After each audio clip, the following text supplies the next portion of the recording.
जी गोष्ट आपल्याला स्वप्न पडतात तर महामायेच्या स्वप्नाबद्दल शंका का आहे आणि कशासाठी आहे, काहून आहे? तो भाई यहाँ से सुरुवात होती, भाई हमको आम्हाला स्वप्न पडतंय, आम्हाला पडलेलं स्वप्न स्वप्न आहे आणि महामायाला पडलेलं त्या स्वप्न का मानायचं नाही? म्हणून महामायांच्या स्वप्नावर शंका घेणं हेच या 70 वर्षामध्ये आपल्या पराजयाचा इतिहास लिहिल्यासारखं होईल. म्हणून महामायाच्या स्वप्नाला आपण खरं मानणं हेच आपल्या बाबासाहेबांच्या या सगळ्या कार्याला वंदन करणं ठरेल. आणि म्हणून महामायाला खरंच स्वप्न पडलं, स्वप्नाचा अर्थही खरंच कळला आणि कालांतरानंतर 29 वर्षामध्ये जेव्हा बोधिसत्व महाभिनिष्क्रमण करणार, ज्याला ग्रहत्याग म्हणतात लोक अनेक, पण त्याला बुद्धिझम मध्ये महाभिनिष्क्रमण म्हणतात. ग्रहत्याग का म्हटलं असतं? जर त्यांनी हिरे माणिक मोती वैभव दास दास्या नोकर चाकर सगळं सगळं जर सोडलं असतं त्याला ग्रहत्याग म्हणले असते. पण त्यांनी त्या दिवशी हे सगळं तर सोडलं, पण त्यांना बोधिसत्वांना दिसलं 7 दिवसानंतर त्यांना 7 रत्नाचा लाभ होणार आहे, सगळ्या पृथ्वीचे चक्रवर्ती सम्राट ते होणार आहेत. त्यांना चक्र दिसलं, ग्रहत्यागाच्या अगोदरच्या रात्री दिसलं की तुम्ही साधे सुधे राजा नाही, या सगळ्या पृथ्वीवरले राजे तुमच्याकडे येऊन कोतवाला समान म्हणणारे की स्वामी युद्ध करायची गरज नाही, आम्ही तुम्हाला शरण गेलो. हे त्यांचं चक्र जे आहे त्याच चक्राला लोक सुदर्शन चक्र म्हणतात. ते सुदर्शन चक्र नाही, ते आपलं चक्र आहे, तेच चक्र आहे, ते चक्र जास्त फेमस आहे. तर ते जे चक्र आहे युद्ध न करता सगळ्याला जिंकणारे जे दुर्योधनाच्या हातात दिले, मध्ये मध्ये कृष्णाच्या बी हातात दिले, कोणाच्या हातात देऊ, जाऊ द्या कोणाच्या हातात देऊ, काय करावं ते कोणाच्या कोर्टात जावं, कुठं कुठं जावं. बरं आपले माणसं बी नाही होते गवई साहेब, ते काय बोलले बी आता काय करावं. आता दुसरं या पोरा पोरीतून कोणी जर जेल होत असेल तर जाऊ दे यांना, म्हणून मग तिच्या मारायच्या जागेवर जा. आम्ही भंती तिथं काही जेल होऊ शकत नाही, ऐका नाही, अवघड काम आहे ना. आणि म्हणून उपासक उपासिकांनो ते चक्र त्यांना दिसलं आणि ते चक्र दिसल्यानंतर त्यांना कळलं की आता मला ही महाभिनिष्क्रमण करण्याची वेळ आहे. मध्ये मध्ये मी शॉर्ट सांगत आहे जरा थोडस, कारण मेन पॉईंट पुढे यायचा आहे त्याच्यामुळं. तेव्हा त्या रात्री ते हळुवारपणे ते त्यांच्याकडे गेले ज्यांचं नाव कंठक होतं, त्यांच्याकडे गेले ज्यांचं नाव कंठक होतं, त्यांच्याकडे गेले ज्यांचं नाव छन्न होतं. कारण ज्या दिवशी त्यांचा जन्म झाला त्याच दिवशी ह्या सगळ्यांचा जन्म झाला होता. सिद्धार्थ गौतमांचा तिकडे जन्म, यशोधरेंचा इकडे जन्म, छन्नाचा जन्म, कंटकाचा जन्म, त्याचबरोबर विशेष रूपाने त्यांचा खास जो याला म्हणतात त्यांचा जन्म, आणि ज्याला पिंपळाचं झाड म्हणतो आपण त्या बोधी वृक्षाचा जन्म, हे सगळे वैशाख पौर्णिमेच्या दिवशी जन्मलेले आहे. सगळे या सगळ्या गोष्टी त्यांच्या सोबत जन्माला का आल्या? कारण त्यांच्या 20 असंख्य 1 लाख कल्प पारमिता पूर्ण झाल्या. 20 असंख्य, त्यातल्या 16 असंख्य अनिश्चित पारमिता. त्यांना माहित नाही मी बुद्ध कधी होणार म्हणून त्याला नाव दिलं अनिश्चित पारमिता. पण दीपंकर बुद्धाने सांगितलं आता निश्चित आहे. 4 असंख्य 1 लाख कल्पाच्या नंतर ईशकाव कुळात शाक्य कुळात राजा शोधोधन महामायाच्या उदरी सिद्धार्थ गौतम म्हणतात, म्हणून त्याला निश्चित पारमिता म्हटलेलं. निश्चय झाला, आता फिक्स झालं. 16 कल्पापर्यंत माहित नाही कधी बुद्ध होणार आहे, काय बुद्ध होणार आहे. म्हणजे सोप्या भाषेमध्ये हे जे केजीतले पोर आहेत ते केजीतले पोरं अभ्यास करू लागले, पण माहित नाही पुढे काय होणार आहे. डॉक्टर होणार आहेत का, इंजिनियर होणार आहेत, वकील होणार आहेत का, जज होणार आहेत काय, एमपीएससी युपीएससी करणार आहेत, माहित नाही काय होणार आहेत, चोर होणार आहेत, काय होणार माहित नाही. पण अभ्यास सुरू आहे, तर अभ्यास सुरू आहे. चोर बी 10वी पास होईल, मग 9वी पर्यंत काय कशाचा अभ्यास केला? चोरीचा अभ्यास केला. तो भाई चोर भी स्टडी कर रहा है, पुलिस भी स्टडी कर रहा है, कलेक्टर भी स्टडी कर रहा है. तो पता नहीं क्या होने वाला है, पता नाही. तसं म्हणता घरचे म्हणतात काय व्हायचं, तर ते पोरं म्हणतात की मला डॉक्टर व्हायचं. बरं आता डॉक्टर जर व्हायचंय तर घरात सगळे फोटो डॉक्टरचे असाव, खेळताना सुद्धा टेटिस्कोप असाव, हातात खेळताना सुद्धा बिना सुईचे इंजेक्शन असाव, म्हणजे सगळा तुमचा व्यवहार डॉक्टर सारखा असाव. पोरग म्हणते डॉक्टर व्हायचंय, त्याला खेळणं दिले माकड.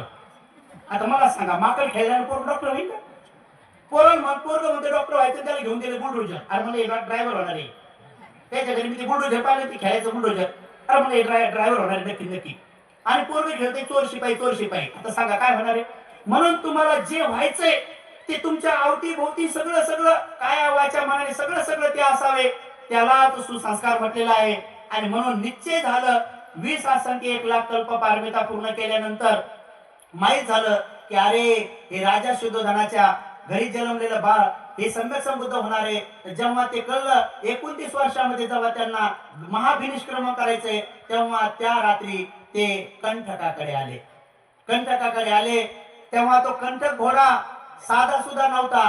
ते कंटक घोड्याचं वर्णन आलंय की तो कंटक घोडा इतका लांब होता, एवढा लांब होता म्हणतात की जवळजवळ वर्णन 1 योजन का 10 योजन असं वर्णन आलेलं आहे. इतका लांब म्हणजे 10 किलोमीटर पाहिला का आतापर्यंत एवढा घोडा, एवढा तो घोडा होता. त्याच्या पाठीवर प्रेमानं हात थोपटला आणि ममत्वेनं म्हणी, बाळ बेटा आज रातोरात तुम्हाला हनुमान नदी पार करून दाखव. आज का, कारण हनुमान नदी पार करताना जर मी इथून निघालो तर घोड्याच्या टापाचा आवाज येईल, तर आवाज न येता, आवाज न येऊ देता मला हे पार करू दे. आता हे पुढे त्या टापाच्या खाली देवतांनी काय ठेवलं हे आमच्या हर्षबुद्धी मध्ये सांगते. ते सुंदर वर्णन आहे. मी तुम्हाला मध्ये मध्ये ते देवता नाही सांगत, पण ते सुंदर वर्णन आहे, कधी तुम्ही वाचलं तर. आणि त्यांनी रातोरात ती हनुमान नदी पार करून दिली. आणि हनुमान नदी पार केल्यामुळं मग ते गेले बिंबिसारांच्या तिकडे गेले. मग सगळ्यांनी पाहिलं. मग नंतर बिंबिसाराला माहित पडलं की कोणीतरी एक असा संन्यासी आहे की जे त्या पर्वतावर आहे. राजा तिथे जातो आणि माझा अर्ध राज्य घ्या म्हणतो. ते म्हणतात नाही नाही, मला अर्ध राज्य नाही घ्यायचं, तुझे वडील मी मित्र आहे. ते म्हणतात नाही, मला या सगळ्या दुःखातून मुक्त करण्याचा मार्ग शोधायचा आहे. मग त्यांनी ते सोडलं. मग जे 5 जण त्यांच्या सेवेसाठी आले, ते 5 जण दुसरे तिसरे कोणी नसून ते कोण होते, जे महामायाला स्वप्न पडलं होतं आणि ते स्वप्न सांगण्यासाठी राजा शुद्धोधनांचे 8 ब्राह्मण बोलवले होते. हे ब्राह्मण शब्द ऐकल्यामुळं तुम्ही हे अँटिना आणि शेंडीकडे जाऊ नका, ते डोक्यातून काढून टाका. तो ब्राह्मण शब्द तुम्हाला वारंवार आपल्याकडे दिसल. ब्राह्मण म्हणजे काय, ब्रह्मा म्हणजे ज्यांचं ब्रह्मासारखं मन आहे त्याला ब्राह्मण म्हणतात. ब्रह्मा म्हणजे कोण, ज्यांच्याकडे अनंत करुणा, अनंत मैत्री, अनंत मुदिता, अनंत उपेक्षा हे 4 ब्रह्मविहार आहेत. ते कोणाकडे आहे, माय आणि बापाकडे आहे. म्हणून प्रत्येक माता आणि पिता हे आपल्या लेकराबद्दल ब्रह्मा आहे. म्हणून माय बापाच्या मनासारखा असलेला ज्याची लंबी अँटिना आहे आणि ज्याच्यात जाणवा आहे असा ब्राह्मण येते. तू काढून टाका ब्राह्मण शब्द आला तर मग ते काऊन आले सांगायला आणि तेच काऊन बोलवले म्हणजे तिकडे ब्राह्मण शाहीचे असं डोक्यातून काढून टाका. जेव्हा ते 8 जण आले होते त्या 8 जणांपैकी 7 जण मरण पावलेले होते. कौंडिन्य तेवढे शिल्लक होते. जेव्हा सिद्धार्थ गौतम 29 वर्षाचे झाले होते तेव्हा हे कौंडिन्य आता ऊर्ध्व झाले होते, जेव्हा ते तरुण होते.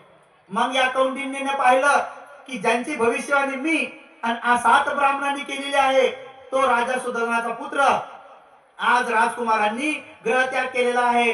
म्हणून ते कौंडिन्य उठले आणि त्या 7 जणांच्या घरी गेले आणि सांगितलं की तुमच्या बापांनी मी या राजकुमाराची भविष्यवाणी केली होती. आता हे राजकुमाराने ग्रहत्याग केलाय, चला तुम्हाला बुद्धाचं दर्शन घ्यायचं असेल आणि बुद्धाचं वाणी ऐकायचं असेल तर चला आपण जाऊ. त्यातले 3 जण बिलकुल तयार झाले नाही, पण बाकी मात्र 4 जणांचे पोरं तयार झाले की आमच्या बापाने भविष्यवाणी केली.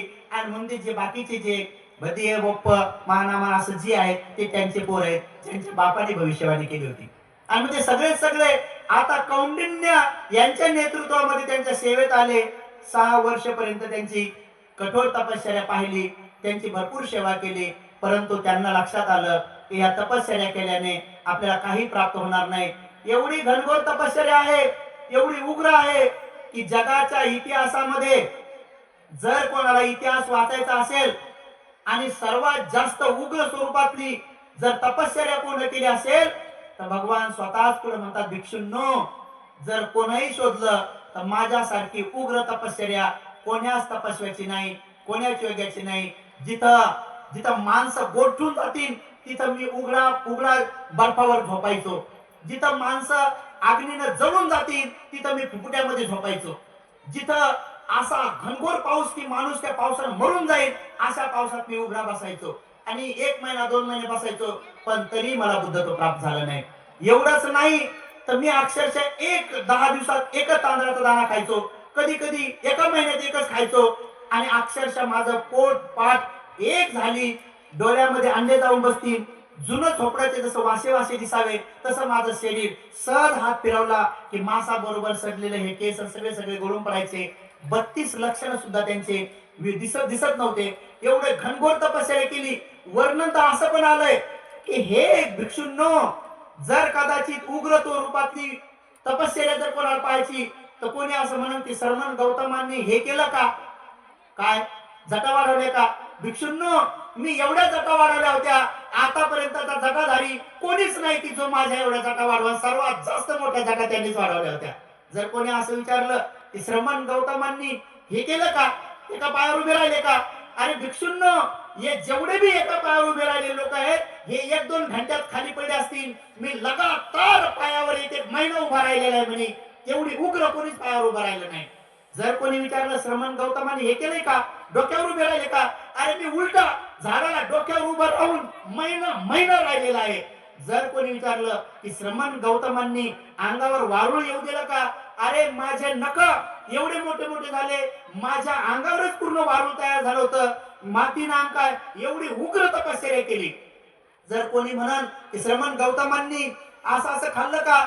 अरे भिक्षूंनो, मी हे शेण आहे का नाही, या शेणाला जमा करून त्याचे दाणे पण खाल्ले, तेवढं मी उग्र केले म्हणे.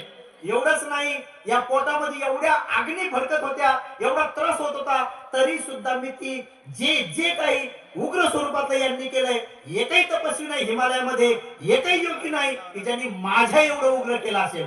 म्हणून मी दाव्यानेशी सांगू शकतो की या उग्र तपश्चर्येमध्ये काहीच नाही. हे सगळं सोडलं 6 वर्षानंतर त्यांनी, आणि 6 वर्ष करून पाहिलं. म्हणून आता उपास तापास अमुक धमुक टमुक किंवा एखादा बाबा लयच बाबा आलाय, आणि तो बाबा लयच, आम्हाला लहानपणी आमच्या गावात एक बाबा आला होता, आणि त्याच्यासोबत ते 4-5 लोक सांगायचे मध्ये मध्ये आवडते जेवढ्यासाठी असतील तुम्ही पुन्हा फ्रेश झाले पाहिजे म्हणून. आमच्या गावात जन्मगावात एक बाबा आला, आणि बाबा सांगू लागले. बाबा नव्हतं सांगत, बाबाचे 4-5 माणसं अगोदर यायचे, आणि म्हणे बाबा बाबा काय करतो म्हणे, सफरचंद खातो आणि बदल्यात 2 देतो म्हणे. तर आम्ही सगळे लहान लहान पोरं असे उभे, आणि सगळ्या गावाला सफरचंद आणले, आणि सगळे सफरचंद द्यायचे. बाबा खायचा डबल देतच नव्हता, खाऊनच घ्यायचा. मग मला लहानपणीच कळलं की खायचे आहे. बाबाने एक बी सफरचंद वापस दिले, खाऊन घेतले, आणि त्याच्या सोबतच्या 10-12 लोकांना असे सफरचंद खाल्ले, आणि बाबा भोंगळाचा बाबा भोंगळा. अरे म्हटलं कठीणच काम आहे. म्हणलं मी लहानपणी पाहिलं, माझ्या जन्मगावात सगळ्या महिलांनी त्या बाबाला दुधाने आंघोळ घातली, त्याच्या अंगावर बिस्किट चुरगाळले, आणि थोड्या टाइमात मला माहित झालं की त्याच्या अंगावर बिस्किट चुरगाळले, तो प्रसाद लोकांना देणार आहे. मी त्या गर्दीत मी बाबा जवळ जाऊन पाहिला, बाबाला आंघोळ घालताना. मी लहान होतो, असं बाबाला आंघोळ घालताना पाहिला, भंगडा बाबा जवळून पाहिला. त्याचं ते अंगावर दूध टाकलं, ते बिस्किट टाकले, ते बी पाहिलं. आणि जेव्हा तो सगळा मलिदा एका टोपल्यात घेतला आणि तो प्रसाद वाटणार, तर मला कोण आठवलं माहिती का? मला बी माझी माय आठवली. मला माहित होती खाईल, कारण ती अंधश्रद्धा होती. मी असा रस्ता काढला, चिक पडत गेलो. पहिली माझी माय धुंडली, म्हणलं ते मुतलंय, म्हणलं कारण मुताना पाहिलं होतं. मी माझ्या खरं सांगतो, शपथ मी खोटं नाही बोलत. तुम्ही वाटलं माझ्या जन्मगावाकडे चला, तुम्हाला फक्त सांगते ही माझ्या जन्मगाव.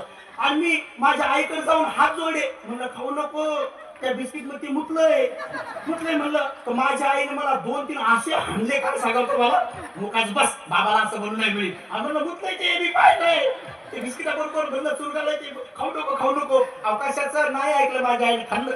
मी नाही खाल्लं, पण माझ्या आईने खाल्लं. काय सांगावं मला, तो प्रसाद वाटला गावात वाटला. असे बाबा, अरे उग्र स्वरूपाचं मी नाही ते करून पाहिलंय, पण मला काही प्राप्त झालं नाही.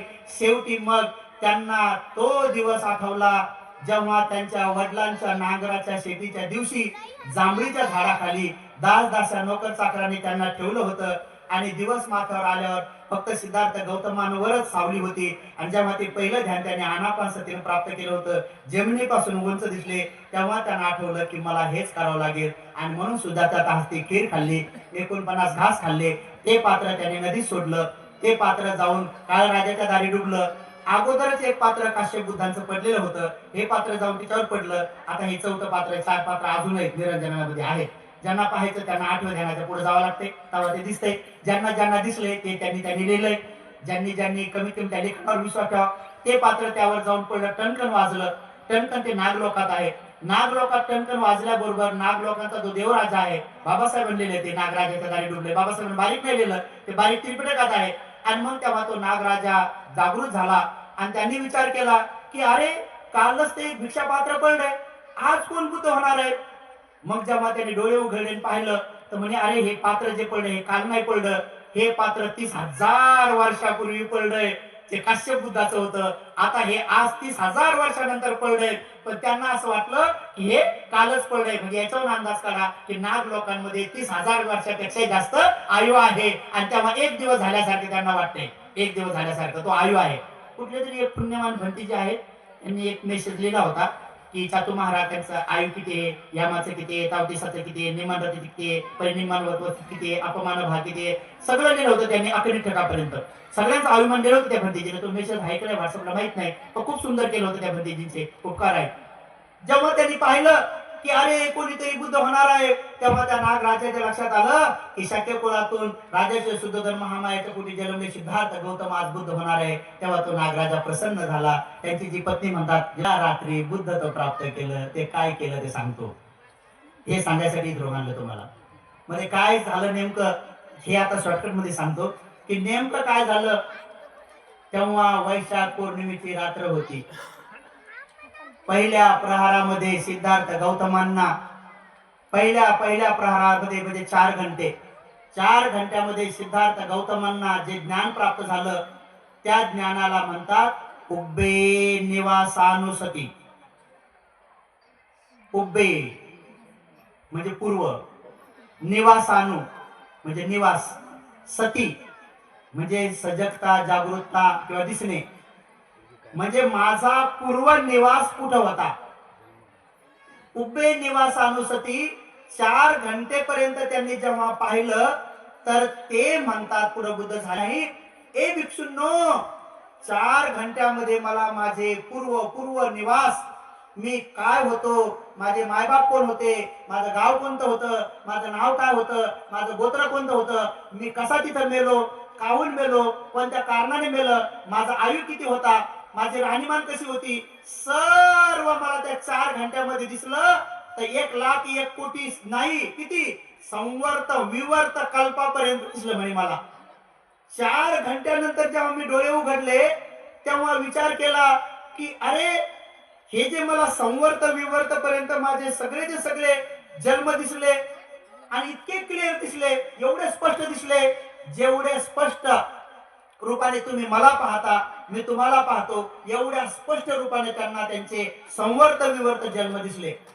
ते दिसल्यानंतर त्यांनी विचार केला की हे जे मला ज्ञान प्राप्त झालेलं आहे हे ज्ञान खरं आहे, कल्पना आहे, तर्क आहे, मला पडलेलं स्वप्न आहे. अशासाठी म्हणून त्यांनी पुन्हा एकदा डोळे बंद करून पुन्हा त्यावर चिंतन मनन केलं.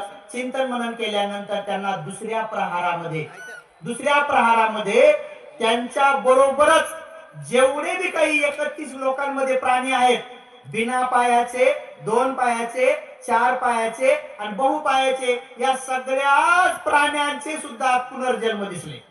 सगळ्याच प्राण्यांचे हे बुद्धत्वाच्या दुसऱ्या प्रहारामध्ये दिसले. त्यांना पूर्ण दिसले. ही मुंगी का झाली, मुंगी अगोदर कुठं होती, हे हत्ती का झाला, हा अगोदर कुठं होता, हे माकड का झालं, हे माणूस का झाला, हे अशा रंगाचा काऊन झाला, तशा रंगाचा काऊन झाला, हा उंच काऊन झाला, ठेंगू काऊन झाला. नंतर हे सगळे प्राणी त्यांना दिसले सुरू झाले.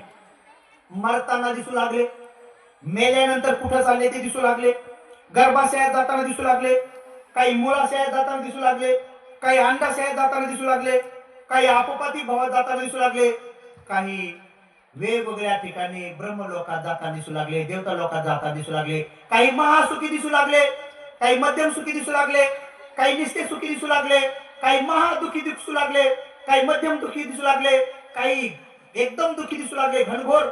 या सगळ्या प्राण्यांचं त्यांना 4 सत्व दिसले, बिना पायाचे, 2 पायाचे, 4 पायाचे, बहुपायाचे. हे दुसरं 4 घंट्यामध्ये त्यांना ज्ञान प्राप्त झालं. पिंपळात झाडाखाली वैशाख पौर्णिमेच्या दिवशी सगळ्या प्राण्यांचं दिसलं. 31 लोक दिसला. 31 लोक मध्ये 4 नरक दिसले, त्याचबरोबर त्यांना एक प्रेतलोक दिसला, त्याचबरोबर त्यांना एक मनुष्य लोक दिसला, 4 आणि 1 5 6 21 देवलोक दिसला. त्याची फोडाफोड करताना नंतर डिटेल सांगेन, सध्या 21 समजून घ्या. 21 आणि 6 किती झाले, 27. 4 ब्रह्मलोक दिसला, 31 लोक दिसले. 31 लोकातले सुखाचे कारण दिसले, त्यांचे दुःखाचे कारण दिसले. आणि नंतरच्या तिसऱ्या प्रहारामध्ये वैशाख पौर्णिमेच्या रात्राच्या अजूनही तिसऱ्या प्रहारामध्ये त्यांना कळलं, अरे हे प्राणी कोणत्या कारणाने मरू लागले, यांचं कारण काय आहे आणि कोणत्या कारणाने उत्पन्न होऊ लागले, पुन्हा या भवचक्रात कसे अडकू लागले. तर प्रत्येक गोष्टीचं त्यांना कळलं. यालाच आपल्या भाषेमध्ये प्रतीक समुत्पाद सिद्धांत कार्य कारण भाव म्हणतात. कार्य कारण भावचा अर्थ असा होतो, दूध आहे म्हणून दही आहे. बघा आता हे दही काय आहे? दही आहे कार्य. दूध काय आहे? कारण. कशाचं? दह्याचं कारण आहे दूध. आता बघा दुधाचं झालं दही, आता दह्याचं झालं लोणी. आप बताओ लोणी काय आहे? आता लोणी कार्य आहे, पण दही काय आहे? दही कारण आहे, पण दही तर दुधाचं कार्य होतं. दही तर दुधाचं कार्य होतं, दुधाचं ते कार्य होतं, पण आता लोण्याचं कारण झालं. लोण्याचं कारण झालं. आता बता, आता सांगा, आता लोण्याचं झालं तूप. आता तूप झालं. आता मला सांगा की हे लोणी काय आहे? लोणी कारण आहे, तूप कार्य आहे. पण आता मला प्रश्न सांगा, तुपाचं आणि दुधाचं नातं काय आहे? हे समजलं तेव्हा सगळे प्रश्न सुटतात. ये नहीं समझ में आ रहा है इसलिए सब प्रॉब्लेम आहे. हे समजत नाही म्हणून सगळ्या समस्या आहेत. आता एक जण हात वर करून दाखवा की तुपाचं आणि दुधाचं काही नातं नाही म्हणून. पण दूध हे तुपाचं कार्य आहे का कारण आहे का काय आहे सांगा आता. आता जर आपण म्हणलं की ते कारण आहे, तुपाचं कारण तर लोणी आहे. आता जर तुम्ही म्हणता ते कार्य आहे तर कसं काय शक्य आहे? तो भाई ये कार्य कारण भाव ये भव बनता है, चक्र बनता है, इसलिए हमारा नाता चक्र के साथ है. हे जे लोक चक्रावून टाकले ना सगळे, म्हणून दोन चक्र आहेत. एक आहे भवचक्र आणि एक आहे धम्मचक्र. हे जे प्रतीक समुत्पाद सिद्धांत किंवा ज्याला 37 बोधिपाक्ष धर्मपूज्य दर्शन शास्त्राचे कार्याभ्यासक देव आमचे धम्मशोध महातेरा सांगतात, हे तुम्हाला हळूहळू नंतर समजणं सुरू होईल. हे कार्य कारण का भाव आहे. कार्य कारण भाव काय? दुधाचं झालं दही. जर दूध नसतं तर दही झालं असतं का? नाही. जर दही नसतं तर लोणी झालं असतं का? नाही. लोणी नसतं तूप झालं असतं का? नाही. पण आता तुपाचं काय होतंय? तुपाचं सांगितलं पाहिजे काय होतंय. एका जणाला विचारलं तुपाचं काय होतंय, ते म्हणजे तूप आम्ही खाऊन घेतो. हा खाता, बरोबर आहे, खाता तुम्ही तूप. पण तुपाचं पुढे काय होतंय? खाल्ल्यावर काय होतंय? खाल्ल्यावर काय होतंय? तर इथं भगवान बुद्ध सांगतात आहार किती प्रकारचे आहेत. हे आहार, हे कोर आहार आहे, संज्ञा आहार आहे, विज्ञान आहार आहे. तिकडे नेत नाही तुम्हाला तिकडे तो विषय आहे, कारण ह्या पॉइंटवर राहू. ते आहार काय आहेत? का एखाद्या माणसाला पाहिल्यानंतर त्याला शिवी वाटली? कारण हा आहार आहे, संज्ञा आहार आहे. तुम्ही आहार खाल्ला तो म्हणून तुम्हाला एनर्जी उत्पन्न झाली शिव्या द्यायची. जर आहार खाल्ला नसता डोळ्याने, संज्ञा आहार नसता, विज्ञान झालं नसतं, तुम्ही त्याला शिवी दिली नसती. काय कारण आहे की तुम्ही उठ इकडे दान टाकता? हे बंदी लोकांना दान देता का? संज्ञा आहार आहे, विज्ञान आहार तयार होतो. आणि मग तो आहार तयार झाल्यानंतर श्रद्धा नावाची गोष्ट तयार होते. आणि मग नंतर पिशवीत हात जातो. मग कोणी कोणी 20 काढतंय, कोणी कोणी 500 काढतंय. ते डिपेंड त्याच्यावर आहे. म्हणजे असं असं करू येते. इकडे कोणाला द्यायची पुन्हा ते संज्ञा, इकडे कोणाला द्यायचं काय द्यायचं ते सगळं ठरतंय. म्हणून ते तुपाचं काय होतंय? तूप खाल्ल्यानंतर तुम्ही कोणताही आहार खा, त्या आहाराचं रूपांतर घामात होतंय. एक भाग घामाकडे जातोय, एक भाग आपल्या शरीराला लागणारे डॉक्टर लोक जे म्हणतात तुम्हाला प्रोटीन, व्हिटॅमिन, कॅलरीज, त्याचबरोबर तुम्हाला काय म्हणतात ते सगळ्या गोष्टी त्यांच्या भाषेत. RNA DNA पेशी तयार होतात, त्याला सपोर्ट लागतात. एक पेशी 120 दिवस जगते. 120 दिवसानंतर ही पेशी मरते. मरण्याच्या अगोदर दुसऱ्या पेशीला उत्पन्न करते. याला म्हणतात कार्यकारण भाव. ये यहाँ पर सुरू हुआ, ये विज्ञान है. ही पेशी मरण्याच्या अगोदर दुसऱ्या पेशीला उत्पन्न करते. ही पेशी मरण्याच्या अगोदर दूध दह्याला उत्पन्न करते, दही लोण्याला उत्पन्न करते, लोणी तुपाला उत्पन्न करते. आणि तुपाचं पुन्हा दूध होतंय. तुपाचं पुन्हा दूध होतंय. त्याचे 5 भाग होतात. त्याचे 5 भागापैकी काही घामात रूपांतर होतंय, काही एनर्जीत रूपांतर होतंय, काही चित्तात रूपांतर होतंय, काही विष्ठेत रूपांतर होतंय. ती विष्ठा तुपासकट पुढे पडली की ती जमिनीत जाती आणि त्याचे तरंग तयार होऊन पुढे झाडा झुडपात जाते. त्या झाडाचं दूध मग शेळ्याकडे येते, महिलाकडे येते, जिकडे तिकडे येते, सगळ्या माध्यमात येते आणि पुन्हा ती प्रक्रिया सुरू होते. हे तुम्हाला बरोबर सांगते, मेडिटेशन मध्ये दिसते. म्हणून जे अंतिम चित्त आहे, संज्ञा, संकार, विज्ञान, वेदना जे आहे चित्ताच्या, हे चित्त कधी तयार होतंय? आहारामुळे सुद्धा क्रोधाचं चित्त तयार होतंय, देशाचं तयार होतंय, मोहाचं तयार होतंय. म्हणून विपश्यना सेंटरला सांगतात की साधा साधा आहार का, साधा साधा आहार का. म्हणून या शरीराचा पण एक आहार आहे, पण मनाचा पण एक आहार आहे. शरीराला लागते अन्न, शरीराला लागते पाणी, पण मनाला लागते संज्ञा, मनाला लागते विज्ञान, मनाला लागते संस्कार, मनाला लागतात वेदना. हे चार गोष्टीचं बनलेलं हे विज्ञान आहे. यालाच माइंड म्हणतात, यालाच तुमच्या भाषेमध्ये मन म्हणतात. आणि म्हणून अशा रीतीने कार्यकारण भाव त्यांना तिसऱ्या प्रहारामध्ये कळला आणि या तिन्हीला मिळून बुद्धत्व म्हणतात. काय काय?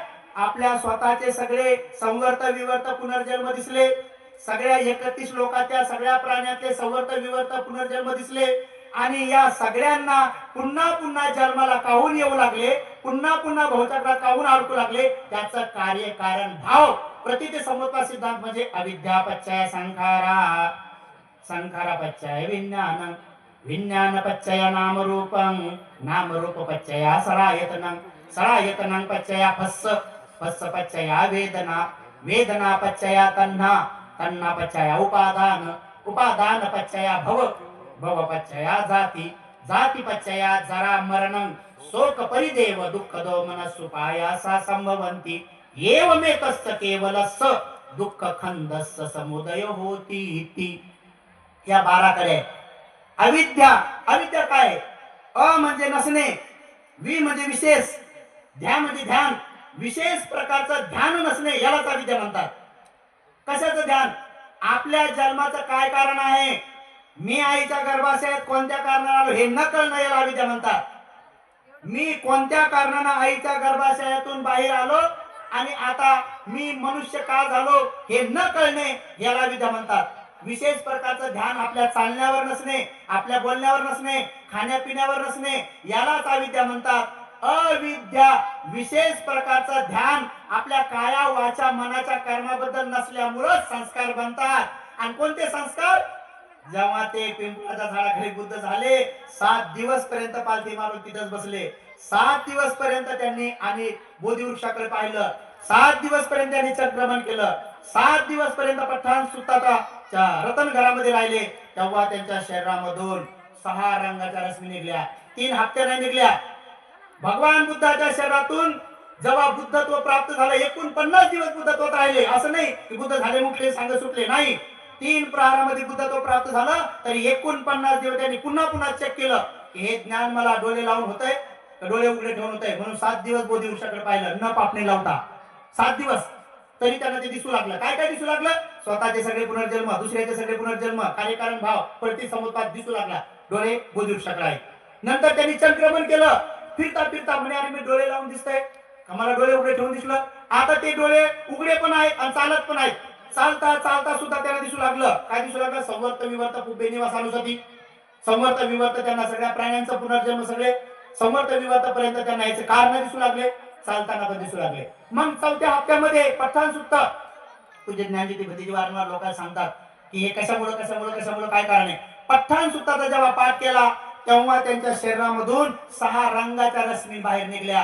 तोपर्यंत त्यांच्या शरीरातून रश्मी बाहेर निघल्या होत्या. त्या ज्या रश्मी आहेत त्याच रश्मी तुम्ही त्याला झेंडा म्हणता, पंचरंगी झेंडा म्हणता. हे पंचरंगी नाही, हा 6 रंगाचा आहे. आणि त्यांच्या शरीरातून त्या ध्वजा बाहेर निघल्या त्या रश्मी. म्हणून लोक आपल्या घरात ध्वज लावू लागले. का? ज्यांच्या शरीरातून 6 रंगाच्या रश्मी निघतात त्यांचे आम्ही अनुयायी आहेत, म्हणून हे ध्वज लावण्याची परंपरा झाली. म्हणून आपण ध्वजारोहण करतो. काय म्हणतो बघा, ध्वजारोहण करतो. पण हे सांगितलं त्यांच्या शरीरातून निघल्यात, त्या नाही मानत. त्या नाही म्हणत. किती अवघड काम आहे, किती डेंजर समस्या आहे. बघा, बुद्धं शरणंगाच्या मी म्हणतो, पण त्यांना स्वतःचे पुनर्जन्म दिसले, दुसऱ्याचे पुनर्जन्म दिसले, कार्यकारण भाव दिसला, हे नाही मानत. मग भगवान बुद्धाच्या बुद्धत्वालाच मानत नाहीत. आणि काय म्हणतात बुद्धं शरणंगाच्या मी? बुद्धांचा अर्थ काय? ज्ञानाला शरण, म्हणजे ज्ञानाचं अनुसरण. ज्ञान कोणतं? स्वतःच्या बद्दल सगळे पुनर्जन्म दिसले, सगळ्या प्राण्यांचे पुनर्जन्म दिसले आणि प्रतीत समुत्पाद सिद्धांत कार्यकारण भाव दिसला. यालाच मानायचं नाही आणि म्हणायचं बुद्धं शरणंगाच्या मी बुद्धाचा अनुयायी. असं कसं काय? हे 70 वर्षात घोळ झालाय. म्हणून माझी विनंती की सगळ्या भिक्षूंनी बुद्धत्व सांगावं की नेमकं काय झालं, त्या रात्री काय झालं, काय कारण झालं. हे जर सांगितलं 1 वर्षभर तर तिथून पुढे लोक पुनर्जन्मावर आणि सगळ्या गोष्टी शंका घेणार नाहीत. मग का? अरे बाबा तुम्ही असे कसे बुद्धिस्ट, तुम्ही भगवान बुद्धाच्या बुद्धत्वाला मानत नाहीत आणि मग मूर्तीला म्हणता का? म्हणून बुद्धां शरणंगाचे म्हणजे मूर्तीला शरण नाही, फोटोला शरण नाही, ध्वजाला शरण नाही, रंगाला शरण नाही. ज्यांच्या अंगातून ते रंग निघले, कशामुळे निघले? पठाण सुत्ताचा जेव्हा त्यांनी पाठ केला, पठाण सुत्त जेव्हा त्यांना अवगत झालं तेव्हा त्यांना सगळं रहस्य कळलं संसाराचं. आणि मग नंतर त्यांनी 5व्या हप्त्यामध्ये तिथं राजा येतना नावाचा वृक्ष आहे, तिथं सुद्धा चिंतन मन केलं. मुस्लिम नागराजाचं मग 6व्या वर्णन आहे आणि 7व्या हप्त्यामध्ये शून्यवाद जे लोक म्हणतात. तर हे सगळं 7 हप्त्यामध्ये त्यांना जे बुद्धत्व प्राप्त झालं तेच कळलं त्यांना. संवर्त विवर्त कल्प कुबे निवास अनुसती, त्याचबरोबर सगळ्या प्राण्यांच्या संदर्भातलं सगळं त्यांचं सती सगळे कळले आणि त्याचबरोबर त्यांना प्रतिसंध कार्यकारण भाव कळला. यालाच बुद्धत्व म्हणतात. आणि त्या बुद्धत्वाला अनुसरणे म्हणजे तसं आम्ही वागणे यालाच म्हणतात बुद्धं शरणं गच्छामि. आणि म्हणून पहिलं काम आपलं आहे की भगवान बुद्धाचं बुद्धत्व समजून घ्या. बुद्धत्व समजलं तर बुद्ध झाल्याबरोबर मग मात्र तथागताच्या मुखातून शब्द निघला. कोणता निघला? हा शब्द निघला, अनेक जाती संसारं संदाभिसं अनिभिसं गहे कारकं गवे संतो दुःखा जाती पुन्नं पुन्नं गहे कारकं दिठोसी पुनगे हंग नकाहसी सब्बात फासुका भग्गा गह कूटं विसंगतं विसंखार गतं चित्तं तनहानं खैमज्जगा. भगवान बुद्धाच्या बुद्धत्वाला मानायचं नाही आणि त्यांनी बुद्ध झाल्याबरोबर जे उदाहरण काढलं त्याला मानायचं नाही, तर तुमच्या बुद्धं शरणं गच्छामीला काही अर्थ नाही. किती वेळेस म्हणा तुम्ही, 1000 वेळेस म्हणा, लाखो वेळेस